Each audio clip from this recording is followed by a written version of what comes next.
નમસ્કાર, આપ જોઈ રહ્યા છો નેશન પ્લસ ન્યૂઝ. હું છું આપની સાથે હેતલ ભગત. 22 એપ્રિલના રોજ જમ્મુ કાશ્મીરના પહેલગામમાં જે આતંકીઓ દ્વારા જે બર્બરતાપૂર્વક હુમલો કરી 27 નિર્દોષ લોકોનો ભોગ લીધો, સાવલીમાં પણ મુસ્લિમ સમાજ દ્વારા મોટી સંખ્યામાં આજરોજ કેન્ડલ માર્ચ યોજાય છે. ગુજરાતમાં ઠેર ઠેર લોકો દ્વારા ખૂબ જ મોટી સંખ્યામાં જે 27 નિર્દોષ લોકો આતંકી હુમલામાં માર્યા ગયા છે તેઓને શ્રદ્ધાંજલિ આપવામાં આવી રહી છે અને સામે આતંકીઓના પુતળા પણ બાળી વિરોધ પ્રદર્શન કરવામાં આવ્યું છે.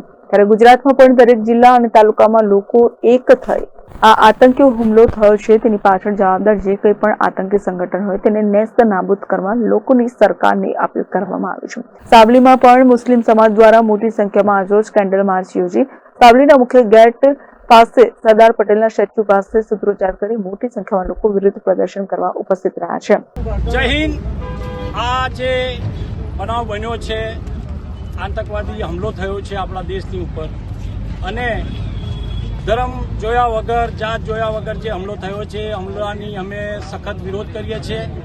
આ દેશમાં બધા ધર્મને માનવાવાળા લોકો છે, અલગ અલગ ધર્મને માની અને આ દેશમાં અમે રહીએ છીએ. પણ જ્યારે દેશની વાત આવે ત્યારે અમે બધા સમક્ષ ભારતીય બનીને એક પ્લેટફોર્મ પર ઊભા રહી અને આતંકવાદનો વિરોધ કરીએ એવી હરેક નાગરિકને મારી એક અપીલ છે. બીજી, તમારા માધ્યમથી હું કહેવા માંગુ છું કે આ આતંકવાદ જે ફેલાઈ રહ્યું છે, સરકાર એને કડકથી કડક પગલાં લઈ અને આતંકવાદનો સફાયો કરે, ખતમ કરે. ઘરમાં ઘૂસીને મારવાના થાય તો એમને મારી અને ખલાસ કરે.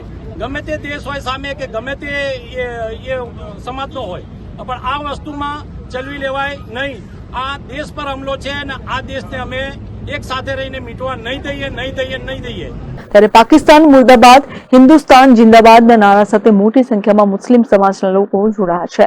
બેનર અને હાથમાં મીણબત્તી સાથે મુસ્લિમ સમાજ દ્વારા 27 લોકોને શ્રદ્ધાંજલિ આપવામાં આવી અને આતંકવાદીઓની જળમૂળમાંથી ખાત્મો કરો અને ફરીવાર ભારત દેશ સામે કોઈ પણ આંખ ઉઠાવીને ના જોવે તેવી માંગ અને સૂત્રોચ્ચાર સાથે સાવલી નગરના મુખ્ય રસ્તા ઉપર સરદાર પટેલના સ્ટેચ્યુ પાસે મોટી સંખ્યામાં લોકો એકત્રિત થયા હતા.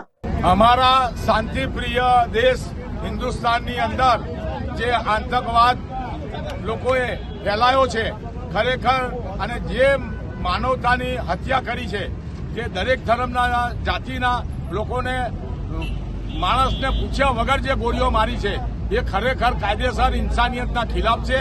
અમે મુસ્લિમ સમાજ સાવલી આના તરફથી સખતમાં સખત આતંકવાદનો વિરોધ કરીએ છીએ. આવા આતંકવાદીઓને સરકાર, ગવર્મેન્ટ અને આર્મી શોધીને મારે એવી અમારી માંગ છે અને જરૂર પડે તો અમે સાવલીના મુસ્લિમના જવાન છોકરાઓ અમારું રોઈ રેડવા ને બોર્ડર પર લડવા કોઈ પણ દેશ હોય અમારી સામે અમે લડવા તૈયાર છે. અમે મુસલમાન કુરબાની આપવા માટે તૈયાર છે.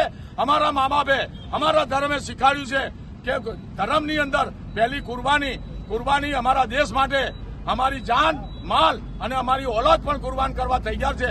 પણ આ આતંકવાદને નેસ્ત નાબૂદ કરે એવી ગવર્મેન્ટ પાસે અમારી માંગ છે ને ગવર્મેન્ટ નીંદમાંથી ઉઠે, જાગે અને આ આતંકવાદીઓનો સફાયો બોલાવી દે એવી સમસ્ત મુસ્લિમ સમાજની માંગ છે. બ્યુરો પર નેશન પ્લસ ન્યૂઝ સાવલી.